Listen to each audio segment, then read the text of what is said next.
hello everybody, and welcome to this RTS Futures event on Lifecycle of Commission, how to get your programme on the telly. So my name's Grace, I'm the senior producer on the yet to be aired second series of the jury, which we'll be using as our case study today to kind of explore this process of how a programme goes from idea to commission to production and then on to broadcast. So if you haven't seen the series yet, please do watch it. It's really good. But essentially, it takes a real life criminal trial, restages it with actors, watched on by two juries made up of kind of ordinary people who eventually have to agree on their own verdict for the trial. And watching that kind of unfold is really incredibly gripping. So we are joined by a brilliant panel today who are going to talk us through the commissioning process for this series in particular. So we've got Ed Kellie, who's the executive producer on the jury. We've got Ian Dunkley, who's the commissioning editor at Channel 4. And we've got Sean Collins, who's the head of scheduling for Channel 4. We have also got a Q&A function on the Zoom. So if you go in the chat, you can leave any questions you've got in there and we'll sort of come to them at the end. But perhaps, Ed, if you could just sort of kick us off by first kind of explaining the series a little bit, just in case anyone hasn't seen it, and then sort of outlining that very kind of initial part of the process. So how you first came up with this idea, and then the sort of development of that internally before you go to pitch it to a channel. Thank you. The jury is a kind of a test of our jury system to find out if it's fair and we can trust it, because usually juries deliberate in complete secrecy. There's no record of how they reach decisions, and yet, of course, they reach very big, life-changing 8,000 jury decisions every year, in fact, which are clearly very significant for victims and defendants. And so we wanted to find a way of sort of really finding out what happens inside a jury room. So we found out that transcripts exist in court cases. So you can recreate a case literally word for word by what was said at trial. And we thought that was a really exciting starting point. In terms of how the idea came about, it's unusual, to be honest. Most ideas that you pitch, they're out of a conversation with commissioners. You might have a sort of subject area that interests you. This was a sort of a bit of a mad flash of inspiration. It was 2020 during the Black Lives Matters protests, actually, which seems unrelated. And we were interested in the whole issue of unconscious bias and how we look at that. And so we sort of asked ourselves, how could you examine unconscious bias in a really visceral, televisual way? Where do these decisions matter? And we thought, well, inside a jury room. And from that, we thought, well, wouldn't it be interesting to see inside a jury room for a real trial? And then as soon as we started thinking like that, we realized we had sort of quite what could be quite an exciting idea, because we knew, we'd been doing crime shows at the time, we knew that you could get transcripts, and we thought, well, you could then play out a case and look at whether the original jury agrees with your jury, or vice versa, sorry. So we knew it was quite a good idea. And then what we did very quickly was the first call we made actually was to a lawyer to find out legally, is this possible? Because it sounds like it shouldn't be. But essentially, without going into the details, it is possible as long as you do it in sort of real parameters. And then we quickly got in touch with, it was actually sort of Ian's predecessor for Series 1, and for Series 2, we're working with Ian, to just run the sort of top line by them, and see what they thought. It was Alf Laurie. He was very excited by it, and sort of fairly quickly, probably within, I don't know, a month, something like that, we were in funded development. Brilliant. And then I guess after you've kind of got that initial bit of an idea that you're very excited about, and then the channel also interested and excited about, I guess, yeah, the hard work begins where you have to kind of develop it up into more of a format and something that feels a bit more commissionable. So yeah, Ed and Ian, I don't know if you want to kind of talk us through that sort of second stage process. Yeah, I mean, it's something that varies depending on the program, obviously. I mean, I wasn't involved, sort of full frank admission, I wasn't involved in series one, but the process is very similar in terms of series two. So, um, the first thing in this instance we're really looking for is a case. Which case are we going to cover and why? So that involves basically Ed and his team trawling through various trials over the past sort of 10, 15 years in this country. I mean, there's very clear parameters in terms of what we'd be looking for as a channel. It's got to be something that's going to bring viewers to the program. So it's no good that it's a dispute about, whose hedge is too high. It's got to be something, a kind of life-changing event. Murder is obviously a life-changing event, and also is something, true crime has become a genre that is very, very attractive to audiences. So basically, that was the starting point. Can we find a murder trial that speaks to something beyond just the act itself? So it had to have something about it that tapped into shared experience with the audience. So for that reason, we shied away from things like gang crime, and we're looking for something that had more of a domestic, universal setting and spoke to sort of other themes. Um, and then just sort of fast forwarding through the process. So once we've identified a few potential cases, then it was a case of ordering up the transcripts. Because what you often find is that the sort of pre-seed version of events looks very attractive. And then when you actually dig a little bit deeper into it, it doesn't actually deliver what you need. Because what you need for this show is twists and turns. What you want is the audience to kind of change their mind throughout those 4 episodes so that they might be convinced of the person's guilt in ep one, but by ep four, they're on the fence, or they think they should be acquitted, or it should be manslaughter rather than murder. So you need sort of peaks and troughs in terms of the evidence, and you need to be confident that you can kind of present that in a way that's dramatic and engaging to the audience. So that process, the boring bit is ordering those transcripts from courts, which takes forever because, as everyone knows, the court system is basically, I was going to use a swear word, but it's in crisis, shall we say. So getting those, there's a time lag. And obviously, from a commissioning point of view, for a channel point of view, there's a deadline in terms of wanting to get this shot and on air to give it the best possible chance of finding an audience. So that's the kind of process of finding the case and deciding on the case. And then once you've done that, then it's we move on to the next stage, which is sort of pitching that further up the food chain. So once we're confident that there was a case that spoke to wider issues than just someone stabbing someone in a fit of pique, then we take it into what we call routines, but essentially meetings. And in those routines are the director of programs for Channel 4, who ultimately decides whether a program goes ahead. But there's a lot of other people feed into that. So Sean and the scheduling team are in that meeting. Finance people are in that meeting. Research people are in that meeting. So there's a lot of interested parties. And so Sean, I'll pass over to Sean because he can talk about that process of what he's looking for and how an idea that it may be that the commissioner is very confident about and the producer that's pitched it is very confident about. That doesn't necessarily mean it's going to get commissioned. And Sean will explain why. Yes, my job is to kill people's dreams.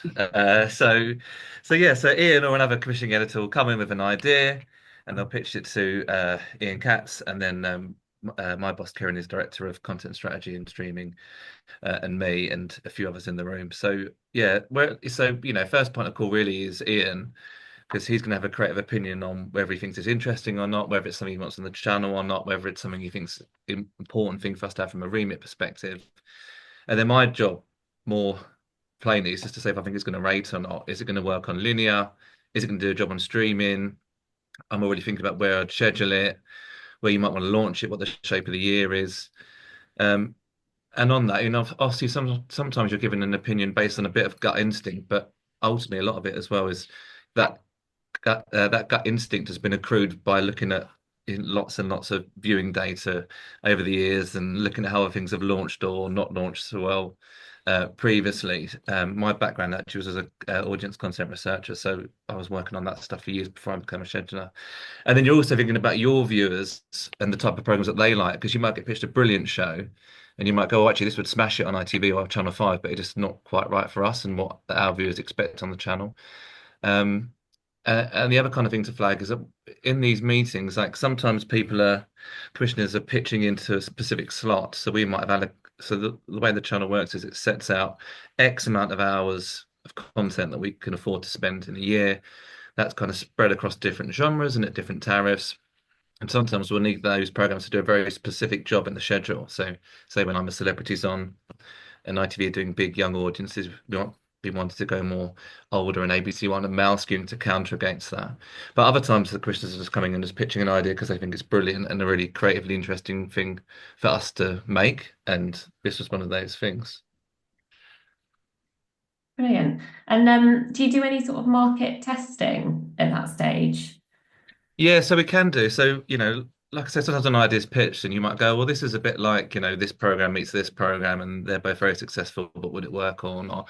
But yeah, we use audience testing all the time. So one of the things we did with this show was concept test it via a content research team. So, you can go out and test shows and you can do focus groups and ask viewers what they think and all that. But one of the more effective forms of research, particularly at this early stage, is a thing called concept testing, where you take quite a top line description of what the show is, and you go out and send it to these panels of people. So you get a few thousand responses, and they're not saying whether they would watch it or not. They're being tasked with the question of, do you think this show will be successful or not? And they're given kind of a benchmark of the other shows that found that channel in the slot, and if they think it'd be above or below that. And we got good feedback for this show, which was wonderful. So it was like another tick along its journey to getting commissioned. I'll just sort of butt in there, because the other thing we did with this series was we did research after series 1 had gone out. So we spoke to audiences that had watched it, or we got people to watch it and then respond on specific points to inform how we might change the second series.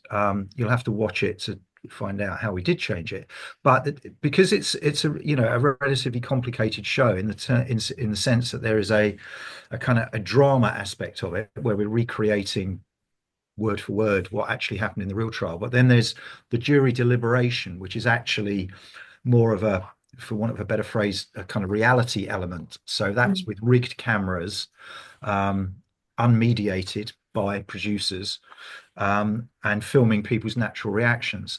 And the balance between the two is key, because obviously it can't just become a drama without any jury interaction, because the whole sort of point of the show is to test how juries work and how individuals influence others in that sort of closed environment that you would never see in the real world. But so getting the balance between those two things was really key. And obviously, when you've got two juries, you've got 24 characters. And so one of the questions we were asking is did the audiences feel that they got to know those individuals as characters enough to kind of invest in what they were saying when they were debating the key issues around the crime?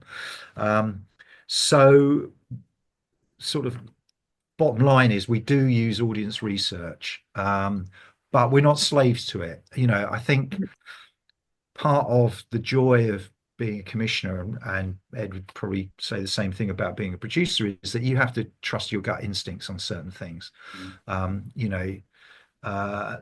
Very famously, Bake Off was pitched for I think it was 8 years before anyone commissioned it, because no one thought that a load of people baking cakes in a tent was ever going to rate, and how wrong were they? So I think there is an element where you just have to trust your own judgment and think about, would I want to watch that? Is that interesting? And then apply the research appropriately.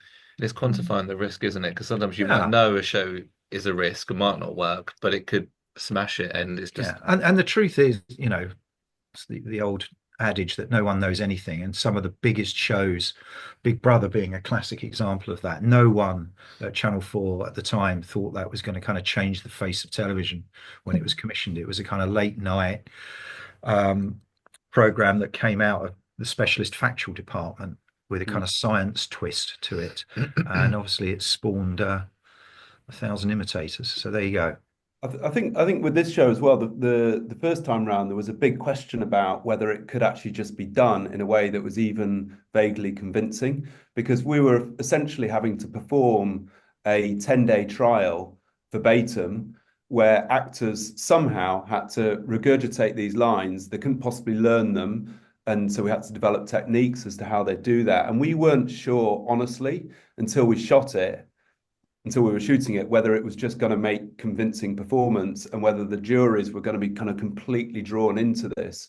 So there's a certain sort of, there is a certain high wire active faith, because you can test that to a degree, but it's really hard to sort of, you can't really fully test it. And we did test it to a degree, and we spoke to theatre producers, and we came up with sort of fail-safe techniques as to how we would make sure that the TV audience always got a good performance to watch, because we shot those separately as a backup. But even still, I think there is, as Ian says, both in terms of popularity, but sometimes when a show is quite complicated, like this one, which is drama, rig, and live theatre effectively, there's a certain act of faith as to how you pull it off, because there's nobody actually in TV who's done all of those things, directly. So you are sort of having to kind of really, really push yourself, and sort of, use all your initiative really to pull this stuff off.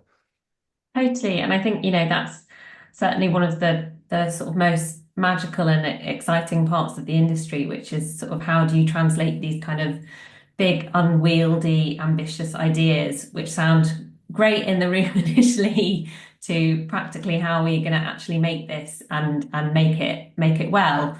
But yeah, moving on to sort of slightly less shiny, but still very, very important. If you could talk us through, I think this is to Ed and Ian, how kind of a series like this is budgeted and scheduled for, or how the schedule is agreed, sorry. Do you want to start, Ed?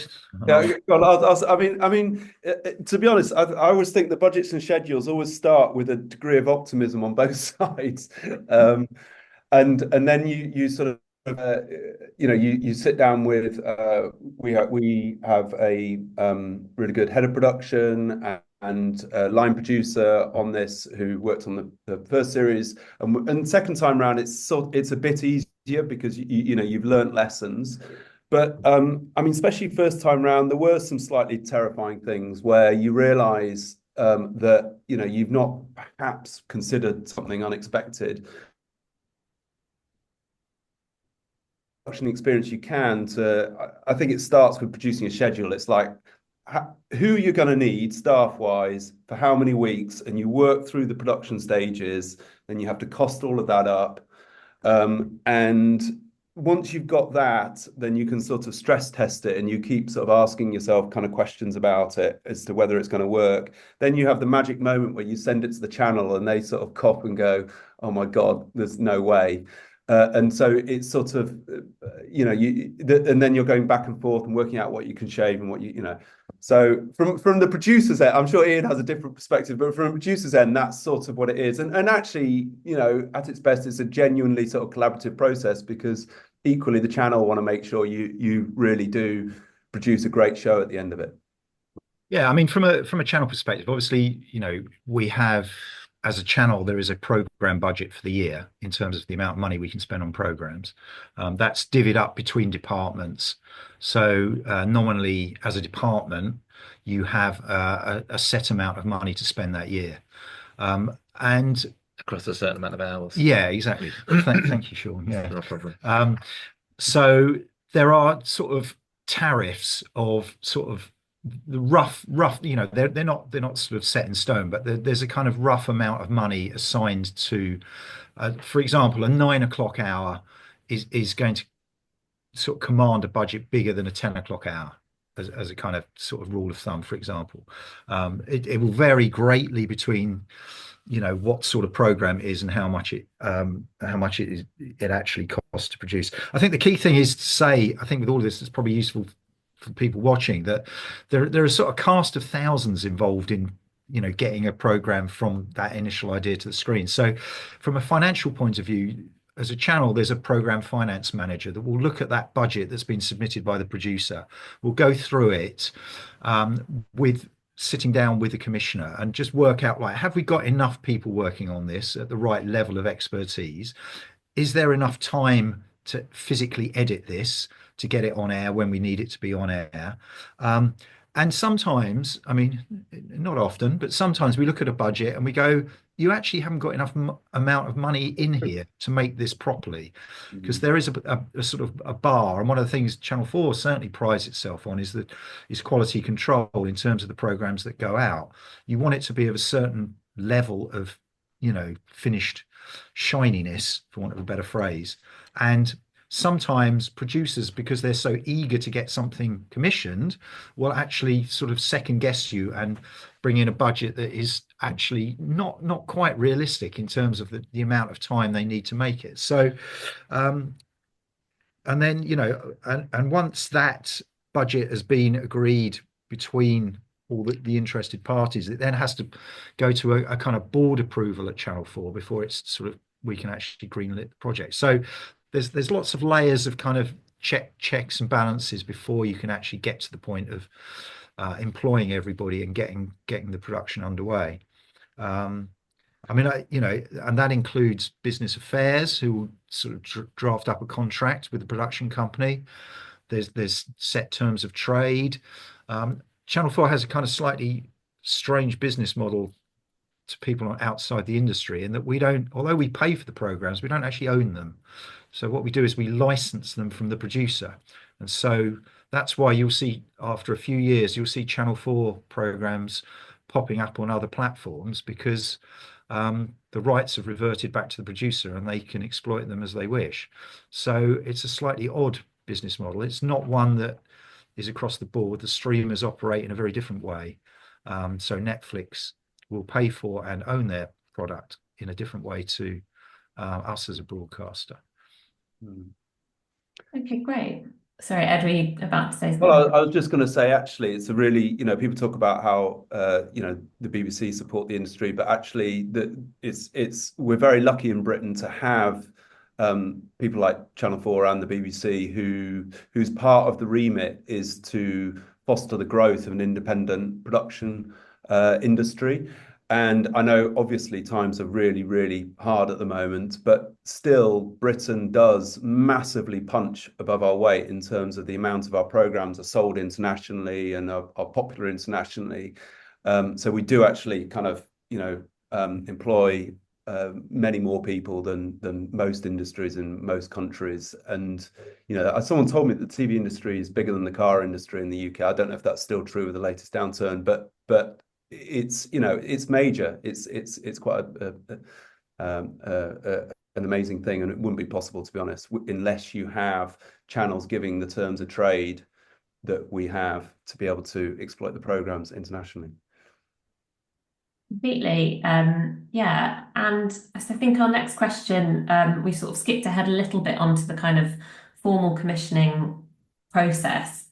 But once we've sort of got everything sorted that end, I mean, now, Ed, you're just going to have to run us through just the entire production process and the kind of various stages involved in that. So from kind of talent to scripting, shooting and editing and legal.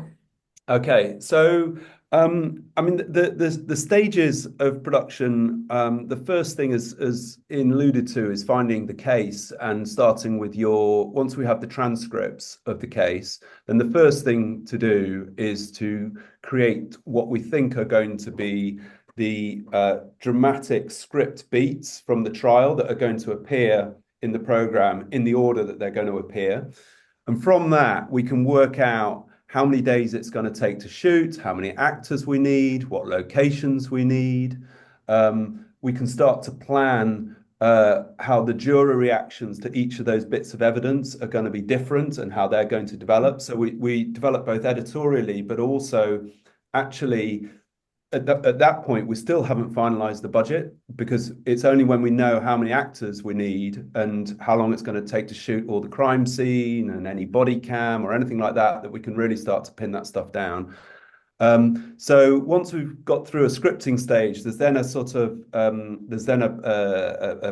production finessing phase, and then there's a recruitment phase, actually, where we just have to hire a lot of people with the right expertise. And there's and what I do is try and hire the heads of departments, and then below they then hire the teams below, so that you sort of have a cascade. Because I mean, there's probably at its peak on this, I don't know the exact numbers, but there's probably something like 120 people that will work across it. So there's no way that we can, you have to be able to sort of delegate. So there are key people that we need from both the world of drama and from the world of kind of reality and rig TV.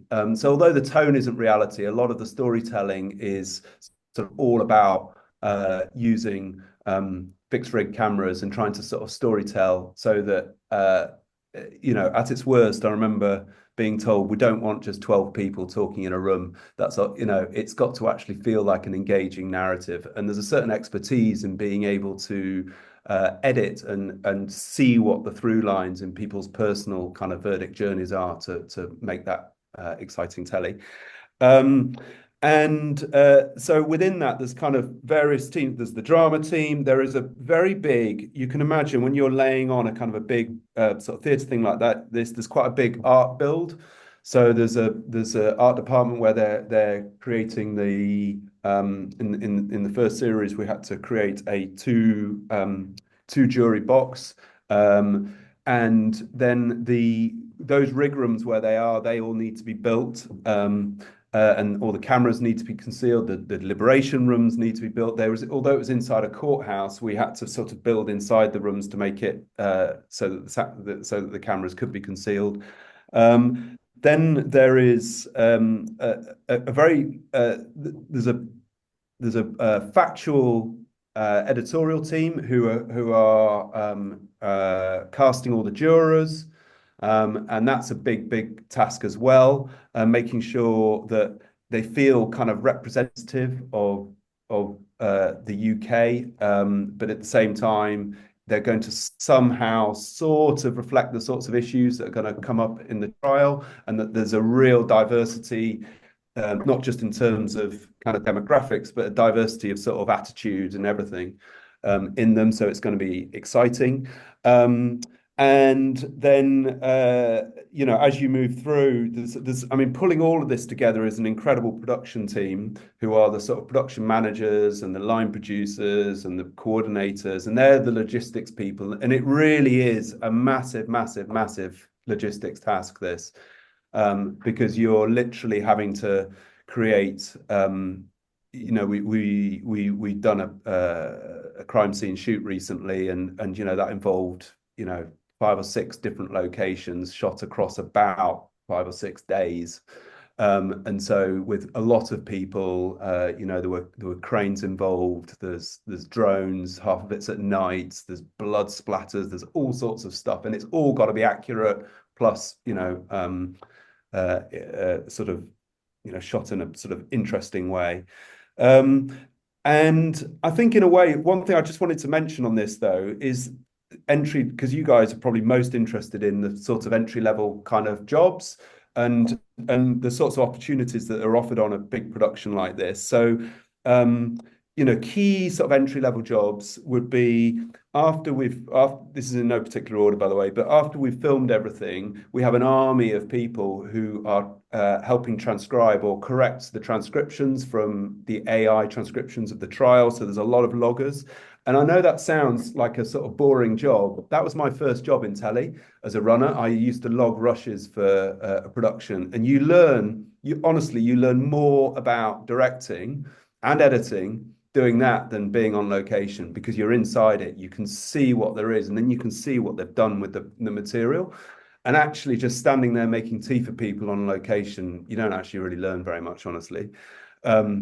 There's script assistant roles in drama, helping turn the transcripts into recognizable drama scripts and the correct formats and everything. That again is it sort of informs you about the whole process. There's obviously location runners and camera assistants. There is also production secretaries who, if you're interested in sort of the logistics side or the business side or the sort of budgeting and costing type stuff, that's a really good route to go. And then on the acting, there's a lot of extras and sort of smaller acting parts.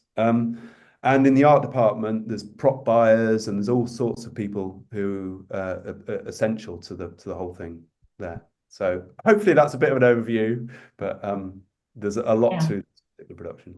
There is a lot to it, I think, particularly on a program like this, which has sort of drama aspects and documentary aspects. And sort of part of what's so fascinating kind of working across it is seeing how those different worlds make programs and how we can kind of push that together as well, which you don't always get on kind of other series when you're sort of starting off in television. Yeah, can I just jump in there? Because the one thing Ed didn't mention, obviously, is the kind of the compliance aspect of all this once the production's underway. So obviously there's been a lot in the press about sort of mainly in the reality genre, but duty of care to contributors. So that's a huge part of a production. And so there's a whole another arm of people working to ensure that contributors, whether that's sort of key talent or people who just work on the production, are treated in a fair and respectful way. And if there are any issues around behavior or mental health issues, that we deal with those. Every contributor will, for this show, in terms of a potential juror, for example, will have be psych tested by a psychiatrist to check that they are able to partake in the program without damaging their mental health in any way. And obviously we're dealing with quite tricky subject matter. If it's a murder case, for example, which could be triggering for some people. And so duty of care is a key sort of issue within the industry, increasingly so. And so that's something that, there is a whole infrastructure in the channel around that to ensure that, we don't get into difficulties with individuals during the production. And the other thing I'd just like to say in terms of, there are thousands and thousands of people working on these productions. Well, hundreds on this one, not thousands. But as a commissioner, my level of kind of oversight is much more at a top level. So I would sign off sort of key talent in terms of producer, director, maybe editors, certainly any of the key actors I would have sight of, and the cast of the jurors. But a lot of the work is done, before it gets to me. So I don't see every casting tape. I don't sort of know every researcher that's been interviewed for the role. So there is a kind of, as Ed says, there's a kind of a sort of hierarchy in terms of devolving decision making within a production, and it's filtered all along the way. But like Ed, I began my glittering television career as a runner, so that really, starting at the bottom is not anything to be sneered at, because you do learn an incredible amount about how not only how a production works, but how the industry works as well. And seeing the process from beginning to end is really useful. Completely. And I think, being exposed to kind of different types of programs at that very early stage, which you're able to do a little bit more rather than kind of being sort of siloed into one type of television, is just a fantastic experience, and you can kind of find what suits you really. But sort of going back to this series, once you've kind of gone to all of the sort of hard work and time and effort of making such a big and ambitious series like this, you obviously want to then ensure that you can kind of get as much of an audience as possible for it, really. So how does the channel kind of market a series like the Jury? You want me to start this? Or Yeah, no, you've Okay, yeah, so part of my job or my department's job really is to help ensure that press and marketing are prioritising the right shows across the year. So a bit like there's a finite program budget, there's obviously a finite marketing and press budget and a finite amount of heads and clever brains to get behind supporting our biggest shows. So so we all sit down with Ian, as in director of programming, Ian, check what his priorities are for the year.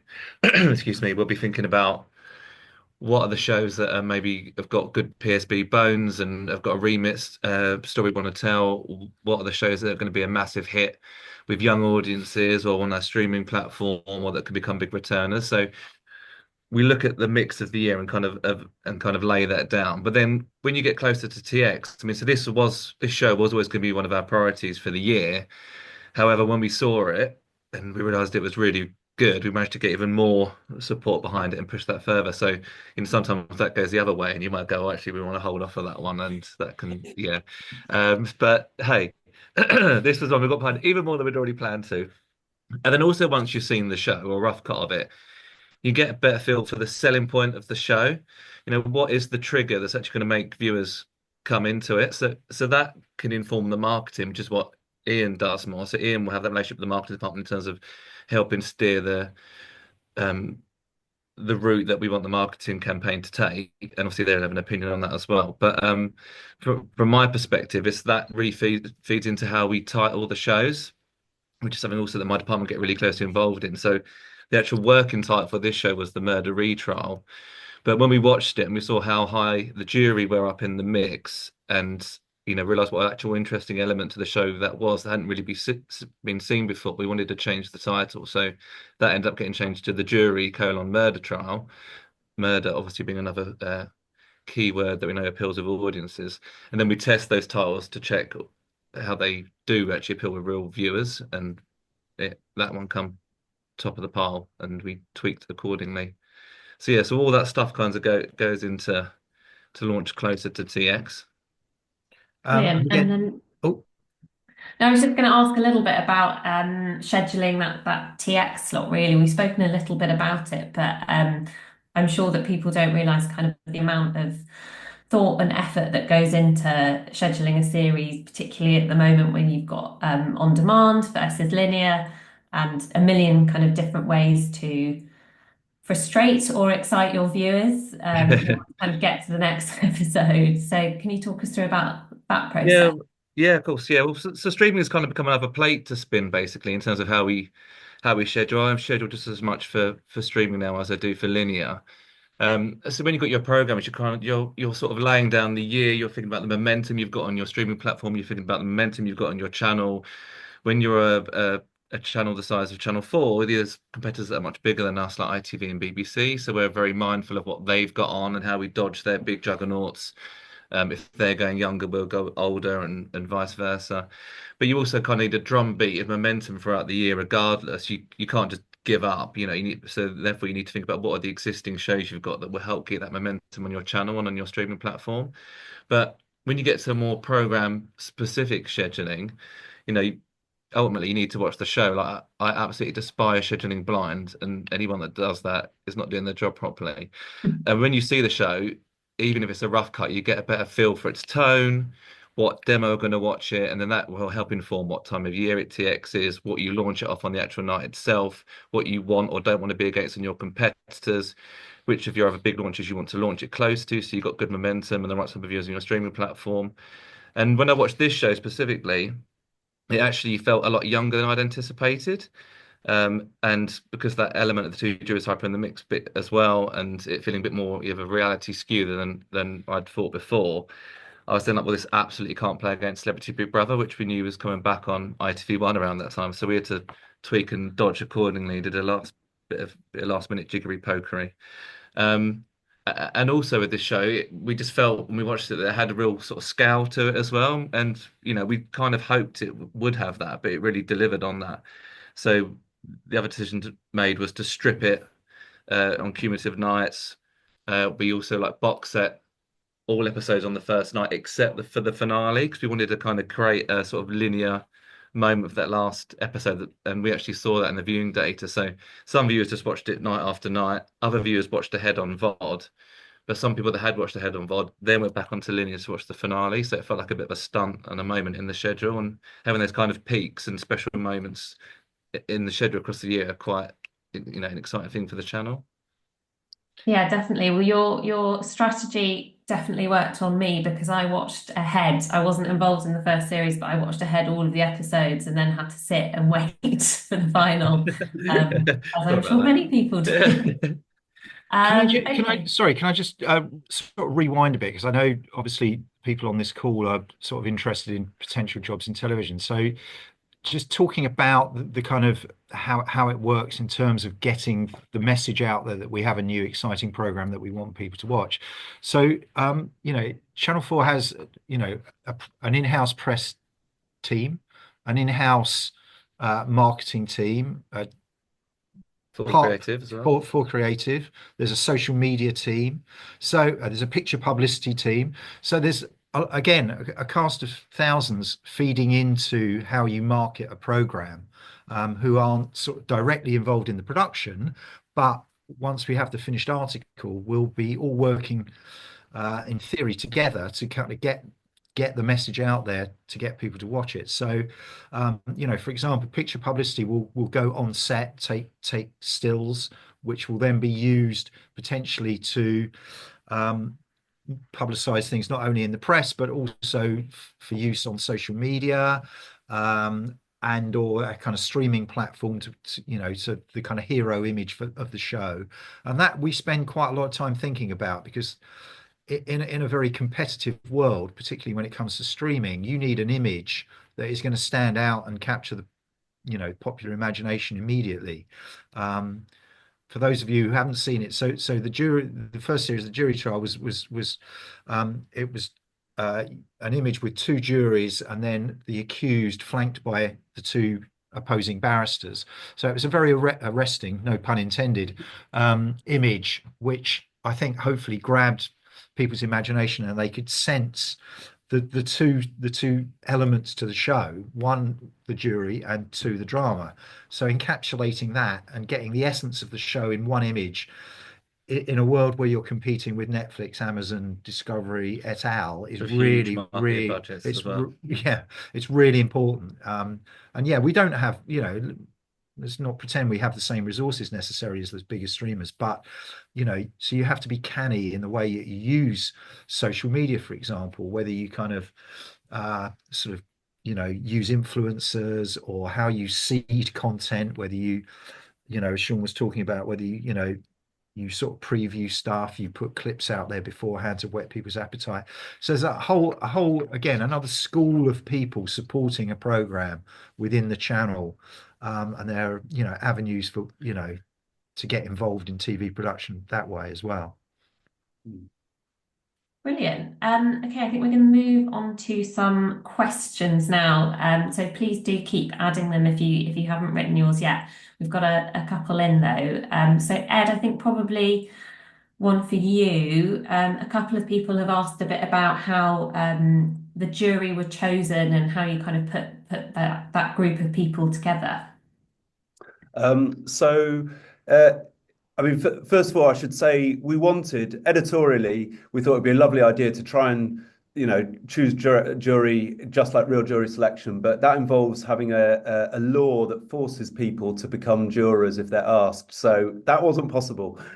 So we had to follow a more traditional route where we were casting, and we did cast people, but we cast people, all we told them was, did they want to be on a juror on a restaged version of a real case of a major crime. We didn't tell them anything about the crime. We didn't seek people who had particular experiences. They kind of just came to it. I mean, a lot of people have said, "Oh, you must have cast people to have had abusive relationships." The juror in the first series, there's quite a few people who experienced that. It did fit with the theme of the series. theme of the series, but actually, slightly sadly, we didn't really cast them. There's just a lot of people who've had really, not necessarily physically abusive, but mentally or physically abusive relationships, and so they could relate to the case in quite a sort of personal way. I think what we're considering when we cast is a range of ages, a range of attitudes. We want to feel like the first series was set in Essex. We wanted to feel like we really reflected Essex, that people didn't feel like they were cast on would have been cast on Love Island or something. Although there were sort of reality show elements with the storytelling, we didn't want the cast to feel like they stepped out of a reality show. We wanted it to feel like just a poster of ordinary people that if you stood in the middle of Chelmsford, you might see. Brilliant. And then we've got another question on sort of coming up with your own ideas or your own pitches sort of early on in your career, and whether it's better to kind of wait until you've got a bit more experience, or if you can kind of start sort of pitching things around and coming up with ideas when you're at an entry level. I think I've always, throughout my TV career, I've always sort of thought about pitches and stories, because it's natural, especially if you're working on a production, you come across things and you think that'd be interesting. So I would encourage people to do that. I think it's an instinct that even if you don't get anything away for years, and I didn't, then it's still worth honing that skill. I think the important thing to say is never just think about ideas in a vacuum on your own. When we pitch and when we get big ideas away, the way we do it is by having conversations with commissioners, really quite early on. So we understand what they want, they understand what we're doing. And if you just sort of pitch on your own to your mates or whatever, it doesn't really serve anything. And you can have a sort of slightly blinkered view of the world, and you can have a slightly warped program that doesn't actually fit with what people want. I think obviously not everyone has access to commissioners, so I would say at a sort of lower level, I would talk to TV colleagues if you're in the industry. If you're a researcher or something, or a runner, talk to a PD or an AP, or talk to your series producer. They will have a sort of a bit of a sense of what might or might not work. And as you get up the chain, you speak to execs or whatever, if you think you've got something. I think as a sort of simple type of idea that is good that carries currency, anything where there's sort of access to a story, access to a remarkable phenomenon, or someone involved. Crime's the obvious one, but it could be other things as well. That's always a good, interesting starting point, and that will always make people's ears prick up. And we started out, our first commissions were sort of based around either well-known people or sort of access to particular events and things. And what I'd say from a channel perspective is that, obviously there are a million ideas out there. We have to filter things necessarily, otherwise it would just be impossible to do our jobs. So we need ideas to come through a production company. It doesn't have to be a production company that's made Squid Game, but it does need to be a production company. So I wish I had a sort of a pound for every email I get from an estate agent saying me and my mates are going on holiday, do you want to film it as a docu-soap? It's got to, the shortcut is that production companies will have a relationship with a channel. They'll understand the sorts of programs tonally that they're looking for, what slots are available, what the tariffs are. Yeah, what the tariffs are. So if you're just pitching into, as Ed said, if you're just pitching into the ether by talking to your mates, it's not actually going to get you anywhere. You need to be focused on what channels want, how much they're going to pay, where they're going to play it, territories they're looking at, exactly, what demos they need it to appeal to. That's the scheduler talking. It also has to be, it has to have a kind of, and something original about it. Obviously there have been other shows involving juries and dramatic reconstructions of courts, but this felt different because you were getting to see the process within the jury system, which you cannot see legally. You cannot see because jurors aren't allowed to talk about what goes on in the jury room. So this was the only way of showing that mechanic. So, an original idea through a production company is the way to go. And actually, we Screen Dog, we're always open to people coming to us with ideas. What I'd say though is it can't just be, why don't you do something about? That's far too vague. We either need access or we need some incredibly sort of clever hook to a format that makes it completely unique and different to other things for us to even sort of consider it for exactly the reasons that Ian has just said. But we do, of course, I would encourage people to TV is both a creative and a collaborative thing. So do both those things, come up with stuff and talk to people about it. Brilliant. Yeah. And I think, as I sort of started off my career in a development team, and that's kind of one of the most exciting and interesting places to be, where you can kind of both bring, I guess, what your individual perspective brings and your new ideas, which other people may not have heard before, and you can kind of work that through with people who are really experienced, and that kind of meeting can be really sort of fruitful. Okay, so we've got another question around welfare and duty of care for the contributors. Given that they didn't necessarily know what the case was going to be, how did you kind of ensure that they were sort of looked after throughout that process? Shall I take that one, Ed?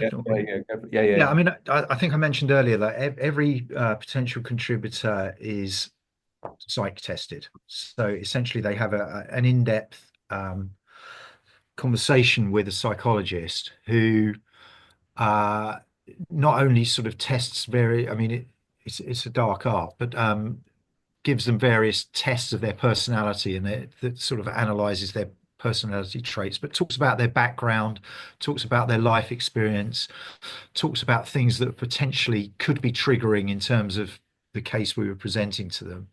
And the way that works is the psychologist will advise us about whether that person is suitable or robust enough to take part in the program. So the psych knows what the program is and what it's going to entail. We're not necessarily communicating that at the outset to the contributor, but obviously the responses that contributor gives to the interview with the psychologist informs whether the psychologist feels that they are it's appropriate to put them in front of the camera. Not at risk. Yeah, that they're not at risk. And obviously, we're dealing with people that are psychologists that are very experienced in television, so that they understand the process and what it involves, and aware of the risks and the pitfalls potentially. The other thing I'd say is that's the outset. I mean, duty of care doesn't sort of begin and end once you're cast. So throughout the production, they would always have access to a psychologist if they needed it through the production team. There's normally somebody who is responsible for the welfare of everyone in cast and crew during the shoot. And then in terms of the channel, the duty of care to those contributors doesn't stop once the shoot's over, once the edit's over, even once it's been transmitted. You're sort of there as a resource for them if they have any issues. And obviously social media has become a huge thing now. Probably it's less problematic with a series like The Jury, but any sort of reality show or where people are exposing their sort of innermost thoughts or feelings in front of a camera, they're at risk of being trolled, they're at risk of being sort of cancelled or censored on social media. So the channel has a kind of series of social media guidelines and support around that, and that, as I say, goes on after transmission for as long as people need it. So it's become an industry in itself, essentially, and an important one, because obviously what you don't want to do is expose someone to the general public who isn't robust enough to deal with the potential aftermath of that. I don't know if you want to add anything more. Well, all I was going to say was that in Screen Dog's case, that head of welfare is a role that probably didn't exist 10 years ago on hardly any productions, but it's now a kind of a key role on productions. And in fact, our head of production, Fiona, just is extremely passionate about this whole world, both for welfare of production staff, because people can be put under enormous pressures with challenging programs, but also contributors as well. And in fact, we shouldn't forget the families directly involved in these cases. We ran viewings with those that wanted to see it. We kept everything completely confidential, so we never reveal publicly who those people are or anything like that. But we were working hard in the background to make sure that they were okay. Fiona, who's our head of welfare, is our head of production, and that's not just a convenient thing. She passionately cares about this stuff, so it's quite a kind of core thing to Screen Dog, certainly. Brilliant. Okay, and then I think if we're very quick, we've got time for just one more question. So someone has asked Ed about the actual filming process of the kind of live theatre versus filming sort of observationally with the jury. Yeah, sorry, I didn't get onto that in the production process. So obviously, a big part is the actual main shoot. Essentially, we restage the trial in its entirety, and it's performed, believe it or not, in front of the jurors. It's performed once, start to finish, and then we cover it like a documentary. So we have 4 cameras inside the courtroom, and the drama director brief is, I mean, they were kind of taking the mick out of us. We called it Well Shot Old Bailey, and it was as if the Old Bailey had given us access to their sort of courtroom number 1 or whatever, and we could put cameras wherever we wanted, but not in people's faces. But it had to have that sort of live, sort of authentic feel about it. Yeah, we have 4 camera people in there. Then we have a drama gallery, basically, which is just a big screen with the images on, and we have the director who's calling the shots with those cameras, telling them who to point to, because of course, whilst it's being performed, 80-90% of that material is never going to be on TV, so the cameras need to know which the really crucial bits to capture are, and what angles that the director wants to capture them from. So it's run quite like it's a bit like how it's run in a studio program, but for drama. Brilliant, thank you. I think that's all we've got time for. So thank you, Ian, Sean, and Ed, for your time, and thank you everybody for coming along to the session and for watching. So yeah, thanks very much.